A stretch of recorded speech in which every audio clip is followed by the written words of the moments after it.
Bonjour, nous sommes le vendredi 17 mai 2016 et aujourd'hui je vais vous parler que d'un seul sujet qui est la lutte des classes et je vais l'illustrer de deux manières différentes, la loi travail et l'affaire Kerviel.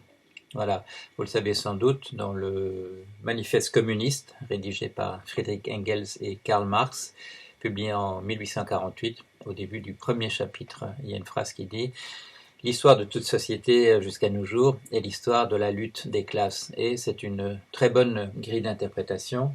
Moi personnellement je ne suis pas marxiste, je crois avoir lu Marx au fil des années consciencieusement, j'ai une autre grille d'interprétation, mais là il y a quelque chose d'exact.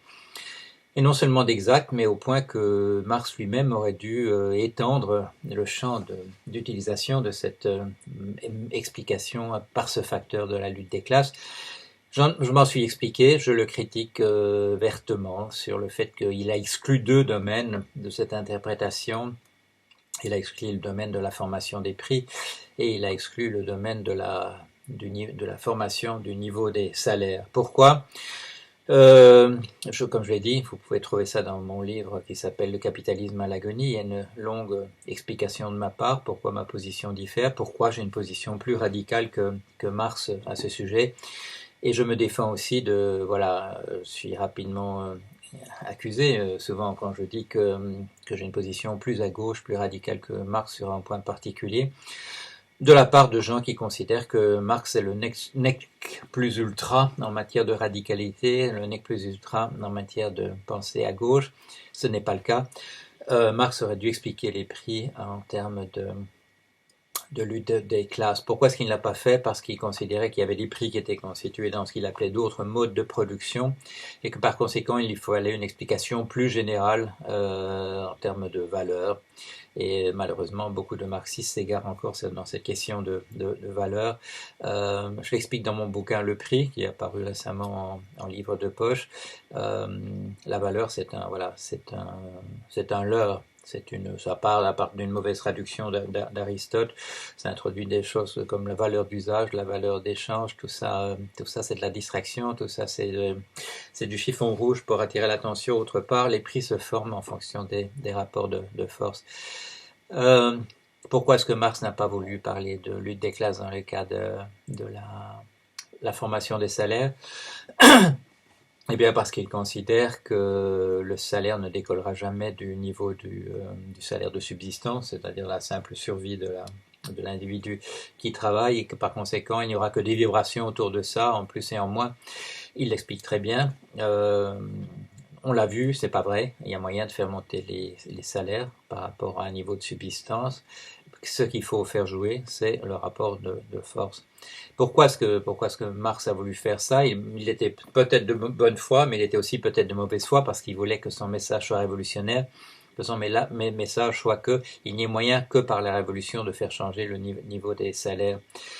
Ça n'a pas été le cas. Le fait que maintenant les salaires baissent parce que le rapport de force en faveur des travailleurs est modifié à leur désavantage n'est pas une preuve supplémentaire que Marx aurait raison. Non, le salaire peut bouger. Le salaire s'explique lui aussi selon le rapport de force.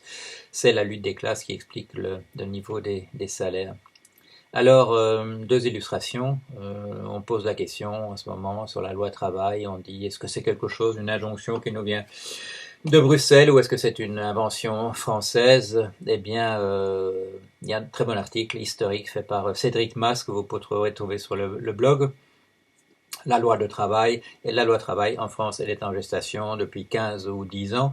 Elle s'est faite petit à petit. Ce qui nous est proposé aujourd'hui, ce n'est finalement que la partie finale, c'est le couronnement d'un édifice qui a été construit petit à petit. La question qu'il faut se poser, c'est pourquoi est-ce que ça n'a pas été vu avant? Pourquoi est-ce qu'on n'a pas vu que c'était en train de se faire sur une période de 15 ans ou de 10 ans?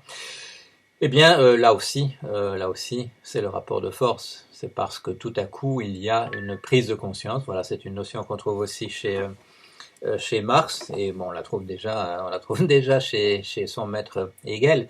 Marx n'a pas seulement que des économistes comme maître. Il y a une prise de conscience. Voilà, c'est pas que c'était pas là, mais tout à coup, on commence à le lire. Et qu'est-ce qui permet de le lire? C'est qu'il y a effectivement, il y a un rapport de force qui est en train de changer. Il y a surtout deux mouvements. Il y a un mouvement qui vient de la base, mais il faut aussi le souligner. Dans une perspective nuit du 4 août, toujours, il faut toujours penser à ça. Il y a aussi les hésitations que je souligne, sur lesquelles j'appelle l'attention. Les hésitations, les vacillements, les querelles au sommet. Au sommet, c'est en train de se briser. Il faut le savoir. Il faut que ces deux mouvements, celui qui vient du sommet et celui qui vient de la base, il faut qu'ils se rencontrent. L'un n'obtiendra rien tout seul, et il faut que les deux se rencontrent. Bottom up, comme on disait les Anglais, du bas vers le haut, et top down, du haut vers le bas. Et comme toujours, pour une société humaine, pour que ça puisse marcher, pour qu'il y ait un accord entre les sentiments et les structures, il faut que ça vienne à la fois d'en haut et d'en bas. Et c'est en train de se faire sur la loi travail. On se rend compte de ce qui s'est passé depuis 10 ou 15 ans et maintenant les choses se sont mises sur la table. Alors il faut toujours souligner que la lutte des classes, et c'est là aussi monsieur Warren Buffett l'a fait remarquer, la lutte des classes, c'est toujours le sommet qui la déclare, c'est jamais les gens d'en bas. Ils sont plus durs à la détente, ils sont plus, ils sont le nez dans le guidon pour des raisons évidentes parce que il faut faire rentrer un peu d'argent. Et on n'a pas tellement le temps de réfléchir à des choses d'ordre théorique, la guerre civile numérique, je l'ai souligné aussi quand elle a débuté et qu'on avait voulu me faire appeler ce livre l'insurrection numérique. Non, c'est pas une insurrection qui est venue d'en haut, c'est une attaque qui n'est venue d'en bas, je veux dire, c'est une attaque qui est venue d'en haut, qui est venue d'un effort conjoint du gouvernement américain et de la Chambre de commerce américaine. Si vous n'avez pas lu ça à l'époque, c'est sorti en 2011, ça s'appelle La guerre civile numérique. C'est un petit ouvrage que j'ai fait à l'époque où j'expliquais ça. Le parallèle entre lutte des classes et guerre civile numérique est tout à fait évident. Ce sont les riches qui en veulent toujours davantage et qui oppriment les autres. Alors, même histoire dans l'affaire Kerviel. Si vous regardez un petit peu les journaux ces jours-ci, vous verrez qu'on ne fait que répéter des choses qui ont déjà été dites à partir de 2008 quand l'affaire a éclaté. On ne dit que la même chose, mais ça commence à être entendu. Des gens qui n'avaient absolument regardé, par exemple, le travail de la journaliste du Monde, elle ne fait que dire, elle ne fait qu'entendre exactement la même chose qu'elle entend depuis 2008, et c'est simplement son interprétation de ce qu'elle entend.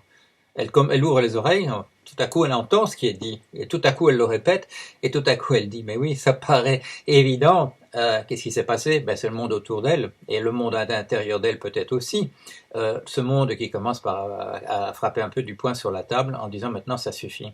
Cette loi travail, cette manière d'interpréter l'affaire Kerviel d'une certaine manière, maintenant c'est terminé. Et tout ça, c'est une bonne chose. Est-ce que ça va assez vite? C'est une autre question, mais c'est en train de se faire. Voilà, deux petites illustrations de la lutte des classes à l'œuvre. La lutte des classes qui est un facteur plus important dans l'histoire que, pas que Marx et Engels ne l'ont dit, ils ont bien dit, c'est toute l'histoire de la société humaine, c'est une histoire de lutte des classes, et pour remonter chez les Romains, les Grecs et tout ça, c'est toujours pareil. Vous pouvez regarder l'interprétation de Pierre Clastre sur les sociétés amérindiennes, c'est déjà la même chose. Seulement, il faut étendre cette interprétation de lutte des classes à deux endroits où Marx ne l'a pas fait, à la formation des salaires, et ça c'est un rapport important avec la loi travail, et à la formation des prix. Si on ne comprend pas la formation des prix en termes de rapport de force, si on cherche de la valeur quelque part pour expliquer comment un prix se constitue, on n'arrivera jamais, si on l'a fait pendant 10 000 ans et ça nous a mis sur des voies de garage. Voilà, une petite réflexion pour un vendredi. Alors, j'avais commencé la vidéo autrement, vous allez voir ça, vous allez trouver ça. J'ai dit voilà, j'avais parlé de la lutte des classes et j'ai déraillé immédiatement. Je n'ai pas pu m'empêcher de parler de Joe Cox. Je l'ai fait et vous verrez ça comme la première partie de la vidéo du vendredi. C'est important de le dire aussi, malheureusement.